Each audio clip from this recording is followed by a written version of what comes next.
오늘 본문에 등장하는 요셉이라고 하는 사람은 우리가 잘 알고 있듯이 야곱의 아들 중 한 명입니다. 야곱은 사랑하는 아내 라헬에게 얻은 이 아들 요셉을 그의 다른 아들들보다 유독 더 사랑했죠.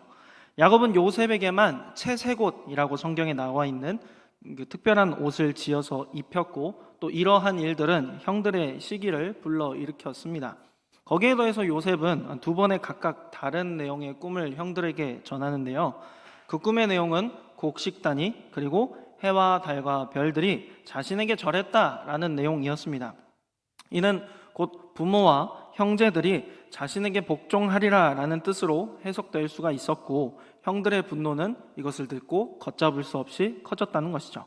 그러던 어느 날 야곱은 이 자신의 양떼를 돌보고 있는 형들의 안부를 살피라며 요셉을 형들이 있는 곳으로 심부름을 보냅니다. 야곱의 10 아들들은 세겜 땅을 지나서 도단에 이르러 양을 치고 있었습니다.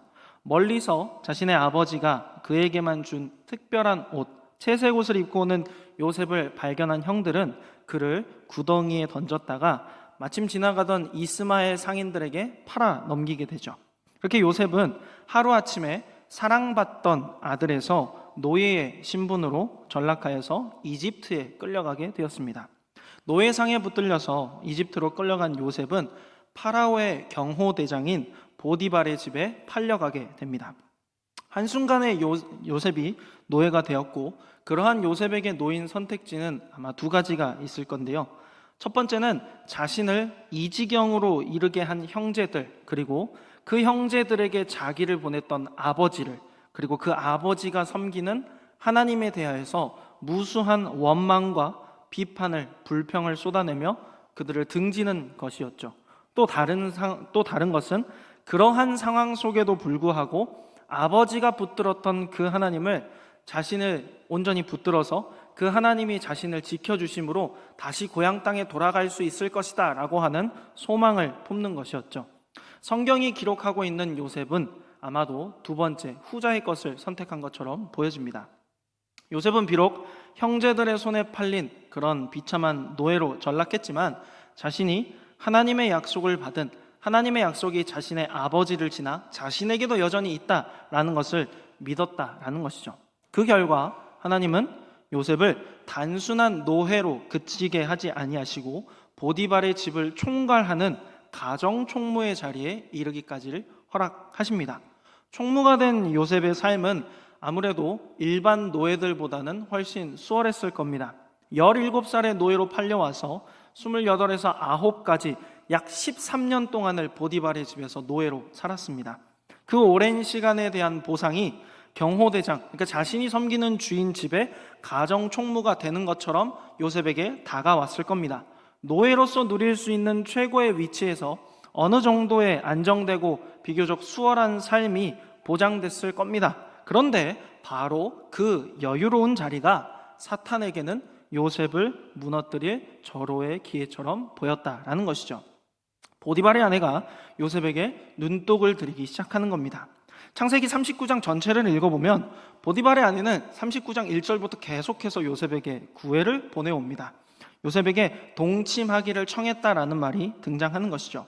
근데 이 보디발의 아내는 남편이 멀쩡히 살아있음에도 불구하고 그저 자신의 욕망으로 죄를 도모하려고 하는 것입니다.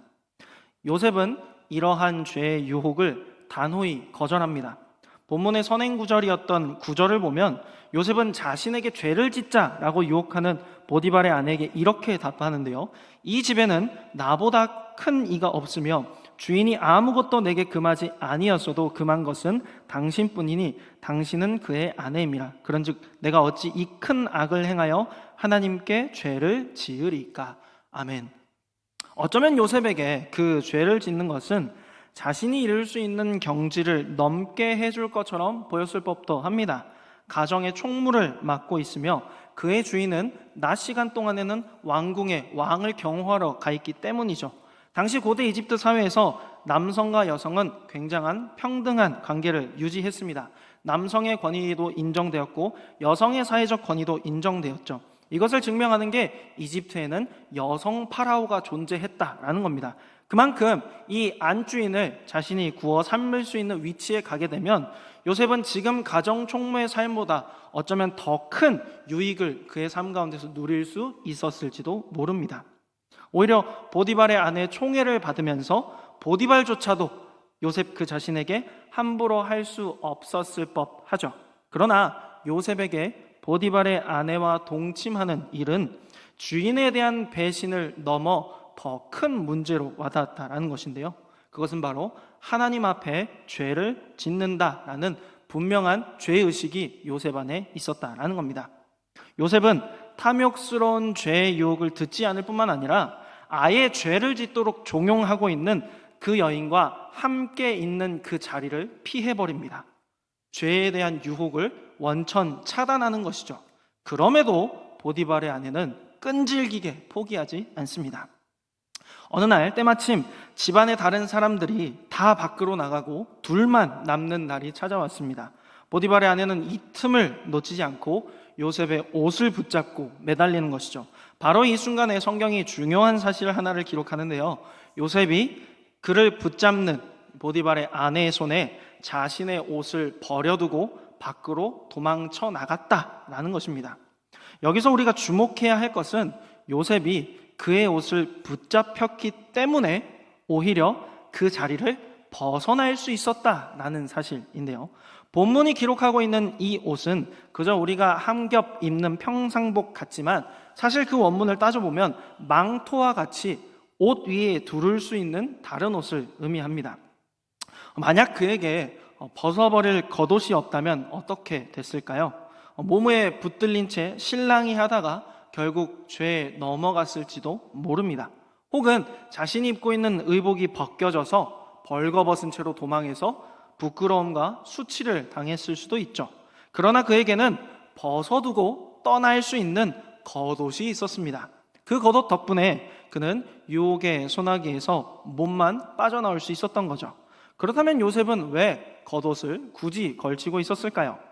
후에 요셉이 파라오 앞에 설 때 수염을 깎았다라는 기록을 보면 평소 요셉은 노예 생활을 하면서 이집트 방식대로의 삶을 살아가는 게 아니라 자기 고향, 즉 히브리인들의 삶의 방식을 따라가고 있었다라는 것을 유추해 볼 수 있는데요.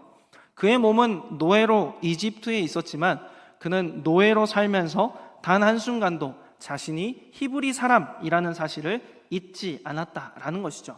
히브리 사람임을 잊지 않았다라는 뜻은 곧 자신의 아버지 야곱과 그 조상 아브라함에게 주신 하나님의 약속이 여전히 히브리 사람인 자신에게도 주어져 있다라는 사실을 잊지 않았다라는 뜻과 동일합니다. 요셉은 그렇게 하나님의 약속이 여전히 자신에게 있음을 악착같이 기억하면서 그 13년의 세월을 버텨낸 것이죠. 그리고 마침내 그가 13년 동안 간직하고 있었던 그 삶의 방식, 겉옷으로 대변되는 그 삶의 방식은 그가 하나님의 사람이라는 정체성의 표시였고 동시에 그 정체성이 오늘 이 결정적인 죄의 유혹의 순간에서 요셉을 자유롭게 해주는 실제적인 통로가 되었다라는 겁니다. 요셉은 그 겉옷 때문에 죄의 유혹에서 자유할 수 있었습니다.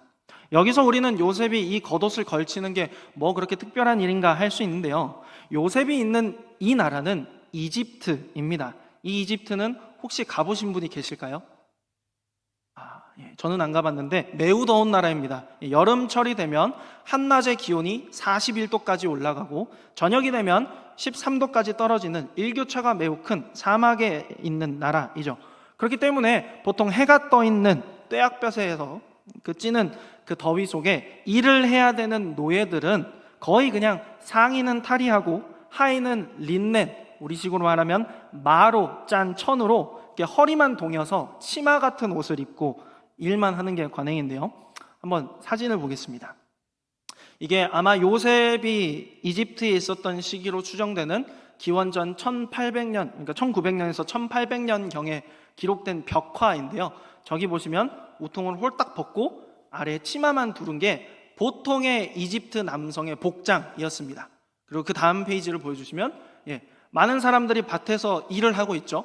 근데 그 다 일하고 있는데 다 상의는 탈의한 채로 허리만 동인 매우 더운 나라였다라는 사실을 알 수 있죠. 그런데 요셉은 늘 그 위에 망토 같은 겉옷을 두르고 있었다는 거죠. 매우 더운 그 나라 속에서 요셉은 덥지만 겉옷을 포기하지 않았다라는 겁니다. 그리고 그 겉옷 때문에 안정적인 요셉의 삶 가운데에서 한순간 노예에서 죄인으로 자리로 추락하게 되는 일도 당하게 되죠. 다시 겉옷을 보자면 이집트의 상황과 형편이 어떻든지 간에 요셉은 그 두른 겉옷으로 한낮 더위와 그 더위로 인해 오는 세상의 합리성, 더우니까 당연히 겉옷을 벗어야지 라고 하는 그 세상의 타당성을 무너뜨리면서 살아왔다라는 것이죠. 그에게는 삶의 방식보다는 하나님의 백성이라는 정체성이 더 중요했다라는 겁니다. 그런데 그 정체성 때문에 때로 죄를 벗어나기도 했지만 더 크고 비참한 현실에 처하기도 했다라는 게 오늘 본문이 기록하고 있는 내용입니다. 요셉은 그렇게 다시 10년 만에 또 구렁텅이에 빠지게 되었습니다. 그러나 감옥 안에서도 우리는 요셉에게 하나님의 또 다른 훈련이 기다리고 있다라는 사실을 잘 알고 있죠. 여기까지가 오늘 본문에 대한 배경의 내용이었고, 이제 본문 속에서 등장한 요셉의 겉옷에 대해서 좀 더 세밀하게 이야기를 해볼까 하는데요. 오늘 본문을 통해서 눈여겨봐야 할 것은 요셉이 그 뙤약볕에서도 지켜왔던 겉옷, 그러니까 그가 이집트라는 주류에 동화되지 않고 지켰던 그 정체성이 결국 그를 죄에서 자유하게 했다라는 것입니다. 그럼 그렇게까지 요셉이 지켰던 정체성은 구체적으로 무엇을 의미할까요? 그의 인생의 주인은 늘 언제나 하나님이라고 하는 아버지와 할아버지, 조상들 때부터 내려온 믿음이었다는 겁니다. 요셉은 형들과 같이 고된 일은 잘 하지는 않았지만 그 덕에 아버지의 곁에 있었습니다. 아버지 야곱은 자신이 살아온 인생들을 아마 요셉에게 가르쳤을 겁니다. 하나님을 어떻게 만났는지, 하나님께서 그를 환난 가운데 어떻게 건지셨는지, 그리고 지금까지의 삶을 하나님이 어떻게 인도하셨는지를 자신이 가장 사랑하는 아들 요셉에게 늘 들려주고 또 들려줬을 겁니다. 그리고 자연스럽게 야곱을 통해서 하나님이 주셨던 그 언약을 요셉도 계속해서 되뇌었을 것이죠. 그리고 그 되뇌었던 그 약속이 요셉이 가장 하나님을 필요로 하게 되는 장치가 되었다는 겁니다. 먼 타국 노예 생활에서 요셉은 그가 하나님의 사람이라고 하는 확실한 정체성 하나만을 붙잡고 13년의 시간을 버텼습니다. 이집트의 문화와 풍습에 그리고 여러 죄의 유혹들에 그저 동화되지 않고 하나님의 약속을 기억하고 그 약속에 부끄럽지 않게 자신의 믿음을 준비시키며 지키고자 하였다라는 것이죠.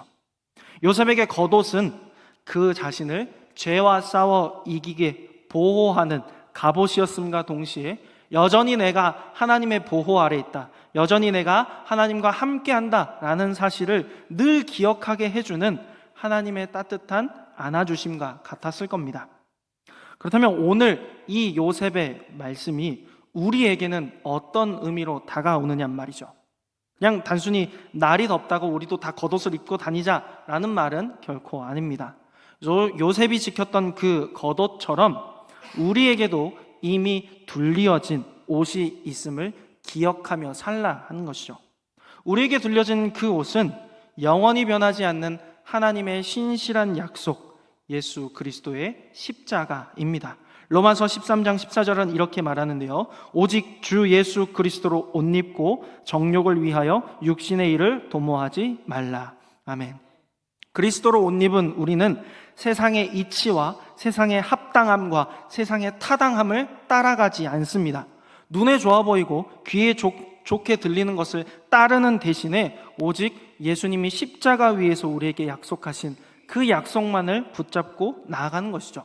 사탄은 계속해서 우리를 넘어뜨리려고 하겠지만 예수님이 십자가 위에서 이미 사탄의 머리를 박살내셨다라는 사실을 기억한다면 우리는 어떤 유혹 앞에서도 낭망하지 않고 그 약속을 의지해 나아갈 수 있다라는 겁니다. 때로 사탄은 그런 믿음을 지키고자 하는 우리를 아주 간과한 깨로 넘어뜨리고자 할 겁니다. 오늘 요셉의 상황처럼 우리가 결코 피할 수 없을 것이라 생각되는 죄의 궁지로 우리를 몰아넣는 것이죠. 그러나 기억하시기 바랍니다. 우리가 예수 그리스도로 두른 이 옷은 사탄의 꾀가 얼마나 간사하든지 그것을 능히 대적하는 갑옷이라는 겁니다. 에베소서 6장 11절에서 증명하는 것처럼 말이죠. 마귀의 간계를 능히 대적하기 위하여 하나님의 전신갑주를 입으라. 아멘. 그리고 우리가 두른 이 옷은 우리만을 위한 것이 아니라 함께 그리스도로 옷 입은 공동체를 품는 따뜻한 품이 되는데요. 골로새서 3장 12절에서 13절은 이렇게 이야기합니다. 그러므로 너희는 하나님이 택하사 거룩하고 사랑받는 자처럼 긍휼과 자비와 겸손과 온유와 오래 참음을 옷 입고 누가 누구에게 불만이 있거든 서로 용납하여 피차 용서하되 주께서 너희를 용서하신 것 같이 너희도 그리하고. 아멘. 우리가 먼저 십자가로 허물이 덮이고 용납받았기 때문에 이제 우리는 서로의 허물을 덮어주고 서로를 용납하는 자들이 될 수 있다는 겁니다. 때로 우리가 두른 예수 그리스도의 십자가는 이 무더운 이집트 더위에서 겉옷을 두른 요셉과 같이 미련해 보일 수도 있습니다. 그 겉옷이 때로는 세상이 말하는 더 깊은 실패와 좌절의 자리로 우리를 이끌지도 모릅니다. 그러나 우리는 우리에게 둘러진 옷, 이 예수님의 십자가를 기억할 수 있다는 것이죠. 예수님은 요한의 세례를 통해서 하나님 앞에는 영광으로 그리고 사람에게는 큰 기쁨으로 그 사역을 시작하셨습니다. 그러나 사역을 진행하면 진행하실수록 그분이 걸어가신 그 길은 아름답고 향기로운 꽃길이 아니라 고난의 가시밭길이었죠. 처음 영광과 달리 마지막을 향해 가시는 그 모양이 얼마나 비참했던지 이내 사랑하는 제자들도 예수님을 등지고 다 떠나버렸습니다. 그분은 모진 조롱과 멸시 속에서 마침내 가장 큰 수치를 당하셨죠. 십자가 위에서 하나님을 향해서 처절히 외치셨던 그 외침, 나의 하나님 어찌하여 나를 버리시냐라고 하는 그 모습이 마지막 내뱉으신 숨과 함께 허망하고 미련한 사람의 끝처럼 보였을 겁니다.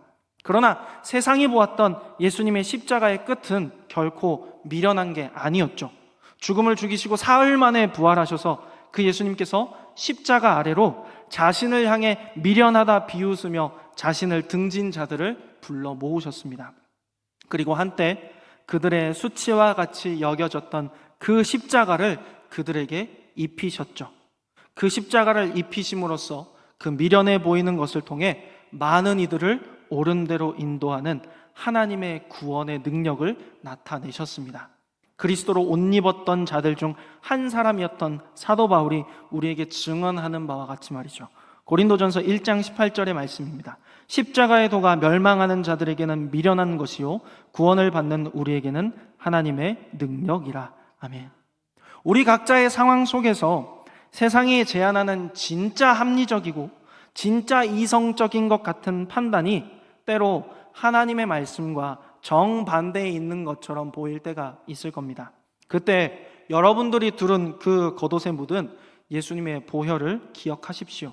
그리고 그 보혈을 힘입어서 여러분을 집어 삼키고 주저앉게 하는 그 사탄의 간계와 능히 싸워 이기십시오. 우리에게는 능력이 없지만 우리가 두른 그 십자가의 능력이 있음을 분명히 기억하십시오. 이제 말씀을 맺습니다. 사랑하는 성도 여러분, 우리가 진짜 입어야 할 옷은 세상의 그 어떤 화려함도 아닌 예수님의 피 묻은 십자가 뿐입니다.